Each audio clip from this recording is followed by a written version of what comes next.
जे खुंथायनि बर'फोरनि जे मोनसे रिजार्भेशन पलिसि बेखौ सिफायनानै बै बामोन असमियाफ्रा गावसोरनि मानसिखौ जोंनि बर'फोरनि जे मोनसे रिटायार जानायनि खालि थानायनि पस्ट बेयाव बिथांमोना सोसननानै जोंनि मोनथायखौ बिथांमोना फोजोबस्रांनायनि षड्यन्त्रखौ बानायदों।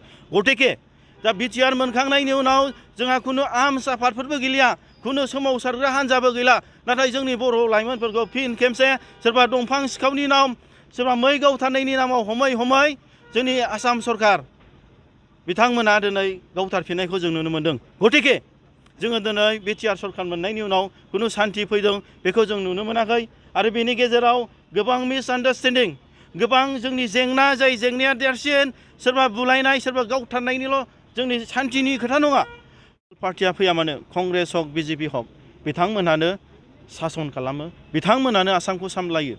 दा आसामावहाय जोंनि बर'फ्रा जेसेबां जों खस्थ' मोन्दों, बेसेबां गादब जादों, नाख्रेब जादों, दा बेफोरखौ नायनानै आरो जोंनि जे सोमावसारनायाव जों प्रेक्टिकेलि मोन्दों, बे दिनै गोरलै बाथ्रा नङा। नाथाय बर' माहारि फरायसा आफादा जि जोङो मोसा फिसा बादि नेरनानै जों जोनोम मोन्दों, बेवहाय खुनु बिथांमोननि पलिसि, बिथांमोननि स्ट्रेटेजिखौ जों गिनो थाङाखै, बिथांमोननि जे गादबनायखौ जोङो मानिनो थाङाखै। बेनि थाखायनो जोङो दिनै बिथांमोना डेम'क्रेटिक भाबै बर' माहारियारि फरायसा आफादा दिनै आन्दलन एबा खुद्रि सारनो सोमावसारनायाव बिथांमोना पारमिसन होआखैब्लाबो जोङो दिनै आनडेम'क्रेटिक भाबै, भायलेन्स भाबै जोङो दिनै बन्द' खालामदों।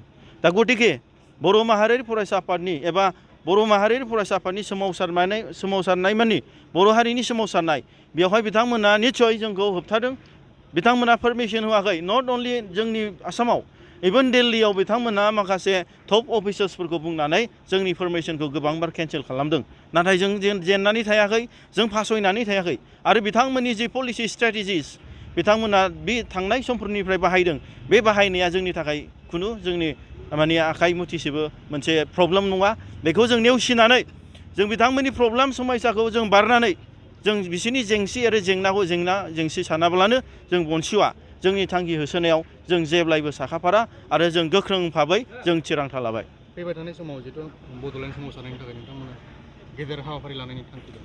निस्सय बर' माहारियारि फरायसा आफादा जि जों मोनसे थांखिजों जोनोम मोनबाय, बर' हारिनि रैखाथि थामोन्थानि, बर' हारिनि राव, बर' हारिनि आसार खान्थिखौ जों फोथांनो थाखाय निस्सय जोंनि खुद्रि सारनायखौ जों मोगथां महर होनो थाखाय जों डेम'क्रेटिक भाबैबाबो जों गोबां भारतनि जि मोनसे आयेननि जि मोनसे मोन्थाय दं, बेखौ सोमावसारनायाव जों मोजां हाबाफारि लालांगोन। जिहेतु बर' माहारियारि फरायसा आफादनि दैदेनगिरिफ्रा गोबाङानो बिथांमोना खुनु पलिटिकेल पार्टि, खुनु फरायसा आफाद, खुनु संगठनजों सोमोन्दो गैयै दङ, बिथांमोना खुनु एक्सपिरियेन्स गैया। नाथाय बिथांमोना दिनै सानफा एफा बिथांमोना मजबुत जाबोगासिनो, बिथांमोना एक्सपिरियेन्स मोनगासिनो। जिहेतु मोनसे सम लागोन, बे समनि गेजेरजों बनसुनि जि मोनसे थांखिखौ जों होसोगोन आरो निस्सय जों मोगथां महर होनायाव जोङो गोख्रों भाबै जों जाफुंसार होगोन। नोंथांमोननि जोबथा थांखिया मा जागोन?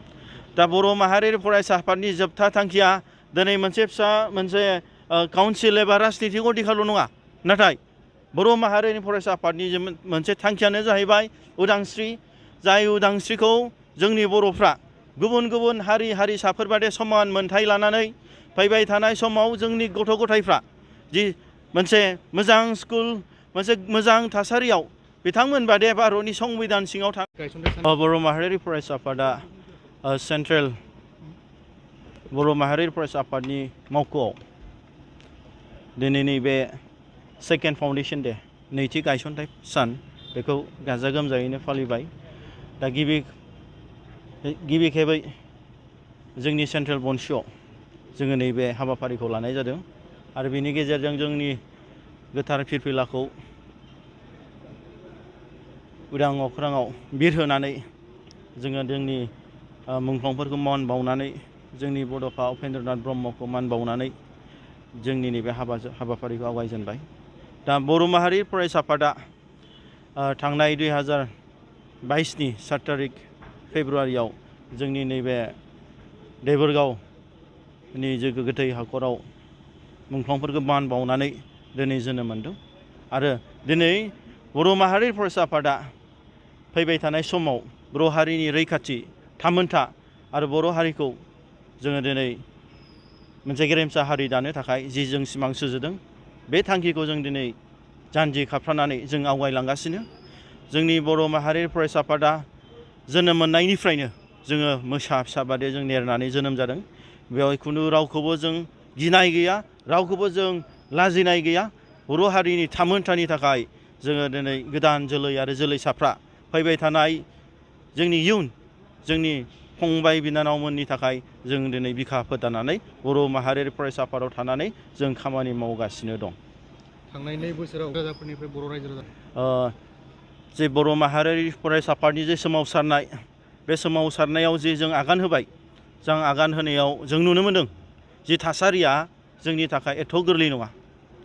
जे बर' हारिनि उदांस्रि मोननो थाखाय जाय बर' हारिया गाबखांदों, जे बर' माहारिनि देरसिन सिमां आलादा रायजो सोरजिनायखौ दे जोंनि थाफानाय खाथियाव रायजो जाफानाय उसुं गोदानि बामोन असमियाफ्रा जेब्लायबो जोंनि मोनफ्रोमबो आगानाव बिथांमोना हेंथा होदों, बेखौ जों नुनो मोनदों।